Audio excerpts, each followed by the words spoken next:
Ini kami gambarkan ibu-ibu untuk pengembangan kompetensi ini, ya. Jadi seseorang itu harus bergerak. Ya, ini gambarnya. Seseorang itu bergerak dari titik yang satu ke titik yang berikutnya. Ya, ya. Kemudian ibu-ibu harus manjat, ya, manjat, naik tangga, ya, naik tangga. Untuk apa? Ya kalau ibu-ibu mau naik jabatan, ya berarti ada yang didaki. Ya, ada yang didaki. Pekerjaannya tidak linear, pekerjaannya tidak sama saja, pekerjaannya bertambah sulit, bertambah kompleks, ya, ya, ilmunya juga bertambah tinggi, ya, sehingga jabatannya tambah tinggi, ya. Jadi kalau paradigma lama, enggak, paradigma lama, ibu-ibu sudah masuk di keahlian pertama 3A, bisa sampai 4C. Banyak sekali saya lihat tuh yang bidan madya 4C gitu ya di puskesmas. Satu puskesmas itu 8 bidan madyanya 4C. Ya, itu kenapa? Karena naik terus, naik terus. Pekerjaannya sama nggak? Sama aja. Pekerjaan yang bidan pertama, bidan muda, bidan madya ya sama-sama ANC juga, ya. Sama pekerjaan yang tidak beda, ya. Sama-sama menangani KB juga. Padahal sekarang itu sudah dilihat nih. Kalau bidan pertama itu yang sederhana, berarti yang berikutnya itu yang sedang, yang berikutnya itu yang kompleks, ya. Jadi dibedakan, ya. Baik. Nah, ini pengangkatan tadi ke dalam JF sudah kami sampaikan di slide pengelolaan, ya. Nah, sekarang kita masuk ke kompetensi bidan, ya, Ibu. Bidan itu punya 7 area kompetensi bidan, ya. Ya, mulai dari etik legal, komunikasi efektif, ya, pengembangan diri dan profesionalisme, landasan ilmiah praktek kebidanan, keterampilan fisik, keterampilan klinis, promosi kesehatan dan konseling, serta manajemen dan kepemimpinan. Ya, inilah menjadi kompetensi bidan dan yang diharapkan dapat mewujudkan pelayanan kebidanan yang berkualitas, ya, Ibu-ibu. Dan ini sekarang sudah kita sesuaikan, ya.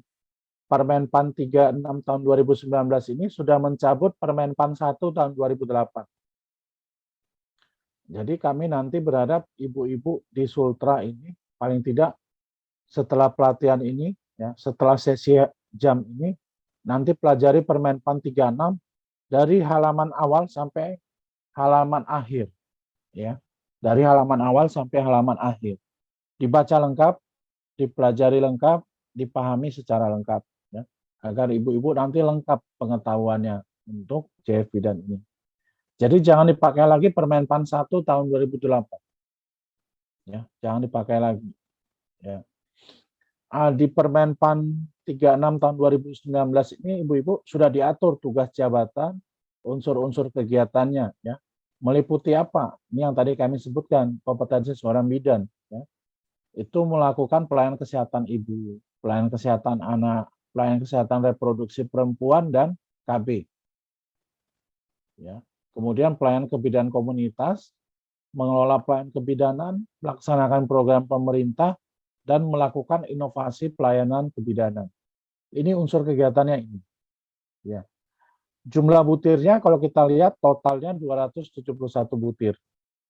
Itu terdiri dari butir keterampilan 113 butir, ya, di keterampilan, dan butir di keahlian lebih banyak, ya, 158 butir. Karena di keahlian ada 4 jenjang sekarang, ya, ibu-ibu, ya. Permenpan 1 tahun 2008 tidak ada jenjang utama. Permenpan 36 tahun 2019 ada jenjang ahli utama, ya. Tapi ibu-ibu nggak bisa bilang nanti, Pak, kami penilaiannya masih pakai Permenpan 1. Tapi jenjangnya pakai Permenpan 36, nggak bisa, Ibu. Ya, nggak bisa. Kalau sudah punya pacar lama, sekarang nikahnya sama suami yang bukan pacar lama, nggak boleh bilang, nanti kalau saya butuh mobil, minta sama suami, ya kan? Kalau saya mau beli pulsa, minta pacar lama. Nggak bisa, nanti suaminya tahu marah dia. Ya nggak, ibu-ibu? Ya kan? Jadi kalau sudah dengan suami sekarang, ya udah dengan suami. Yang Permenpan lamanya gimana? Ya sudah dilupakan, tidak digunakan lagi. Ya, sudah tidak digunakan lagi Permenpan namanya. Yang dipakai sekarang apa? Ya Permenpan yang baru, ya Permenpan 36 tahun 2019. Kita bersyukur ibu-ibu, kalau ibu-ibu lihat misalnya di sini ya bidang keahlian sudah bisa sampai 4E, ya.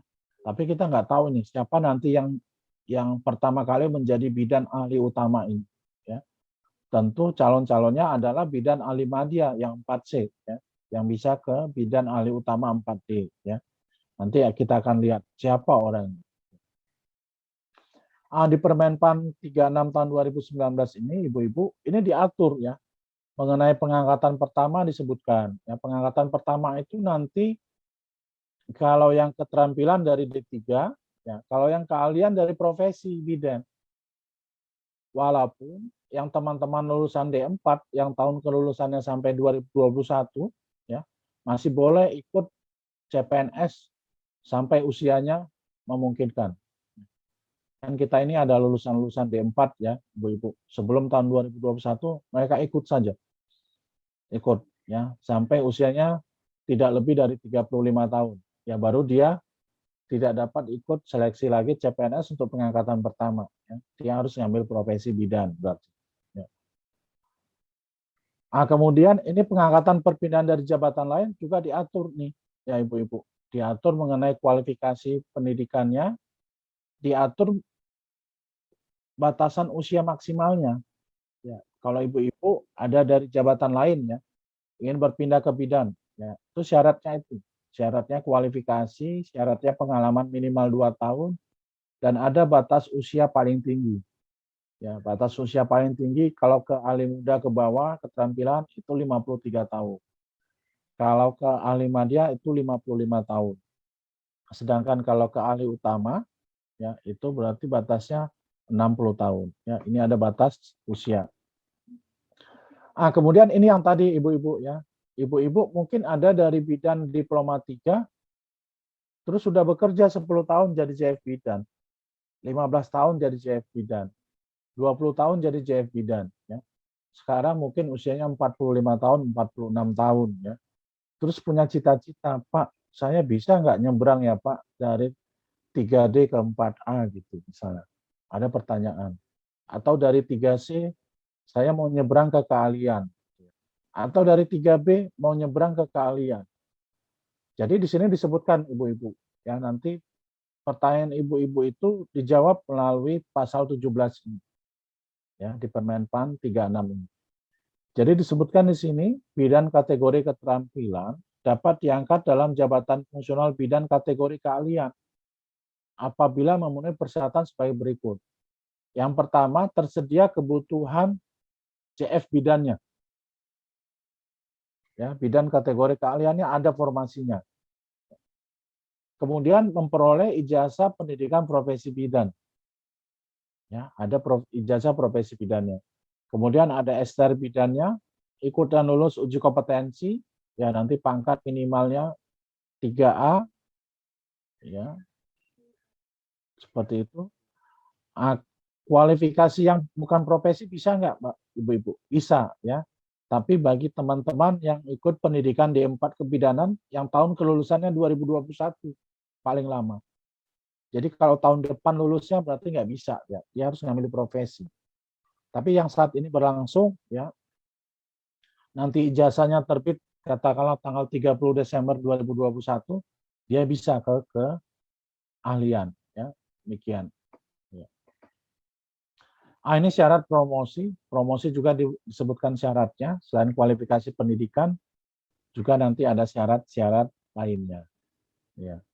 Ibu-ibu, di sini kami sampaikan ada poin-poin perubahan Permenpan 1 ke Permenpan 36. Ya. Jadi di Permenpan 36 ini, pejabat fungsional bidan yang tidak melanjutkan profesi, misalnya saat ini ibu-ibu sudah di keahlian, tapi ijazahnya D4, bagaimana? Ya tetap nggak apa-apa. Tidak harus ngambil profesi bidan? Iya, tidak harus. Apakah saya tetap menduduki jabatan kalian? Iya, tetap. Ya. Bahkan ibu-ibu bisa sampai jenjang madya 4C, bisa. Jadi tidak harus ngambil profesi. Tapi kalau ibu-ibu punya cita-cita sampai utama, ya silakan ngambil profesi. Ya.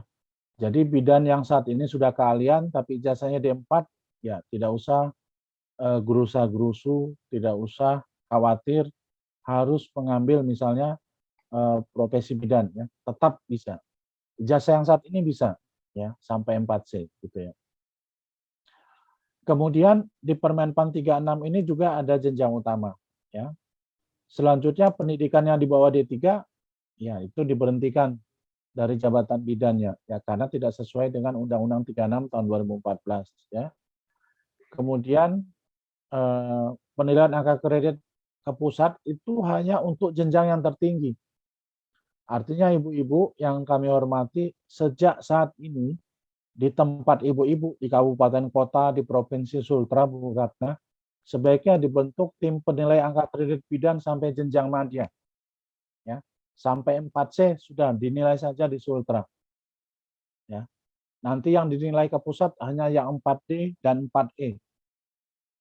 Yang bidan A5D 4C silakan dinilai di Sultra saja. Ya, di Sultra. Kalau kabupaten kota tidak ada 4C misalnya, apakah di provinsi ada? Kalau di provinsi ada yang 4C, sudah dia saja jadi tim penilai.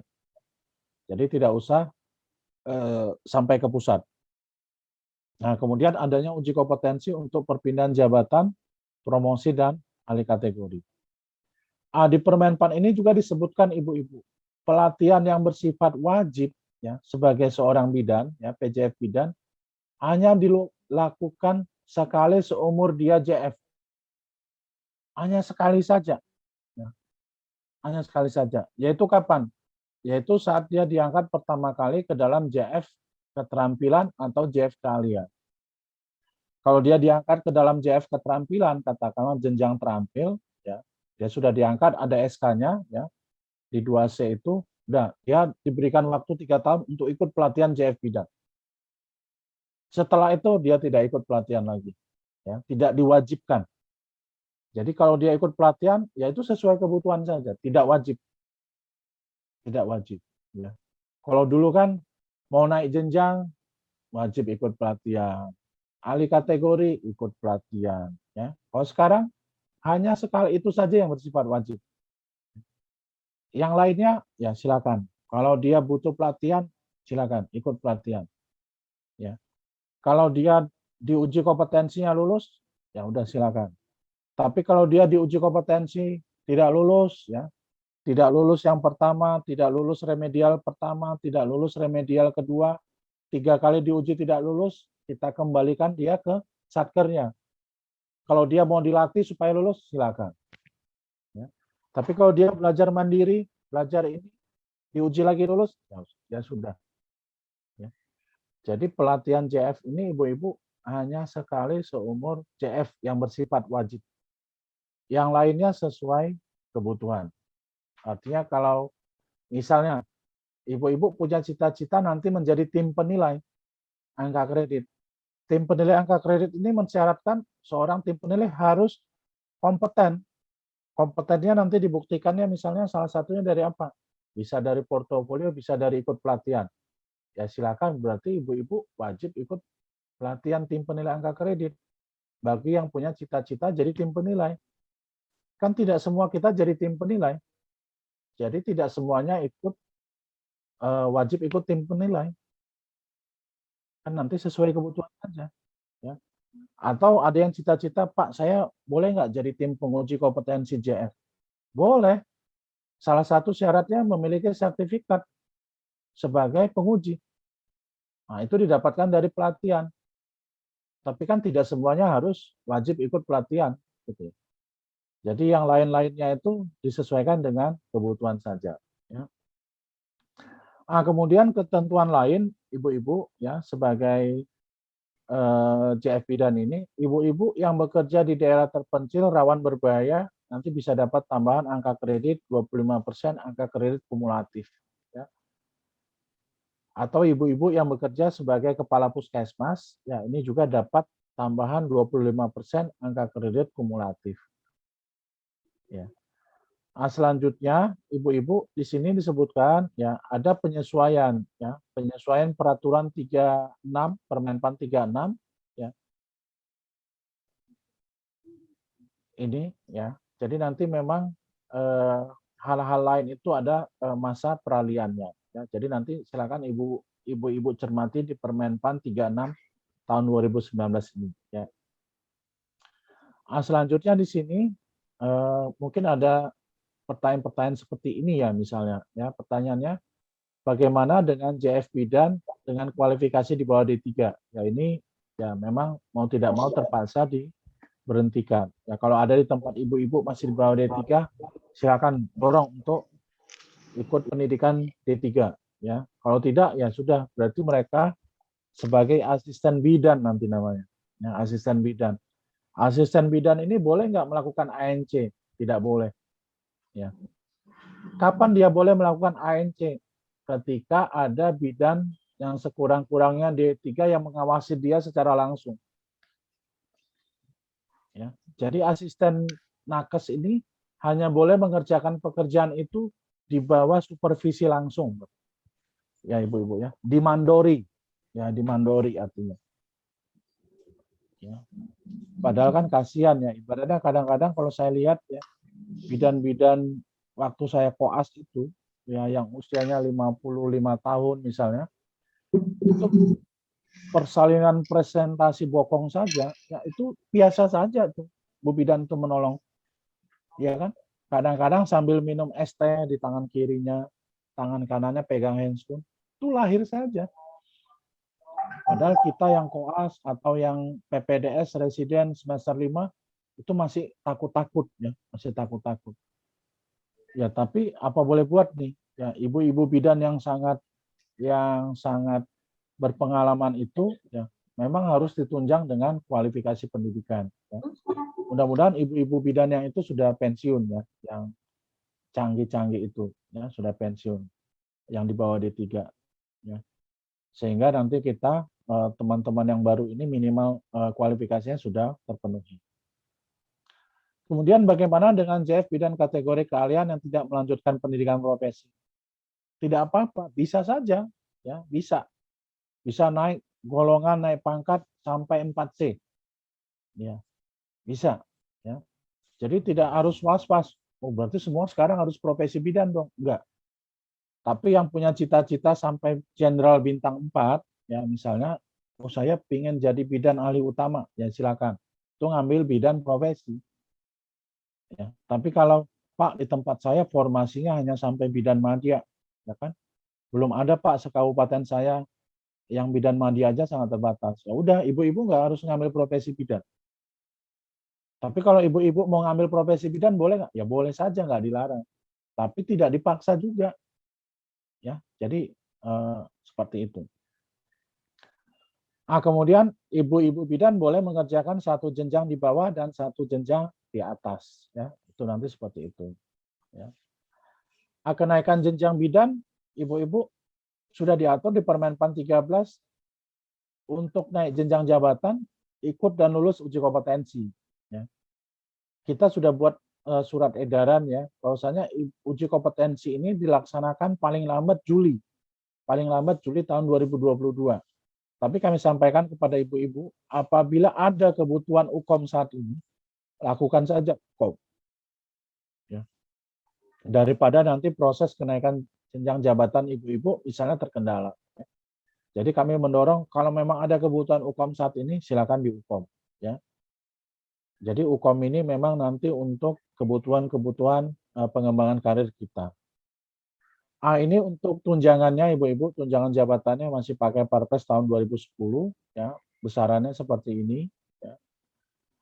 Ibu-ibu yang kami hormati, ini kita tibalah di saat-saat akhir presentasi kami ya. Mudah-mudahan kita masih bisa diskusi sekitar 30 menit nanti ya, 30 menit ya Bu Ratna ya.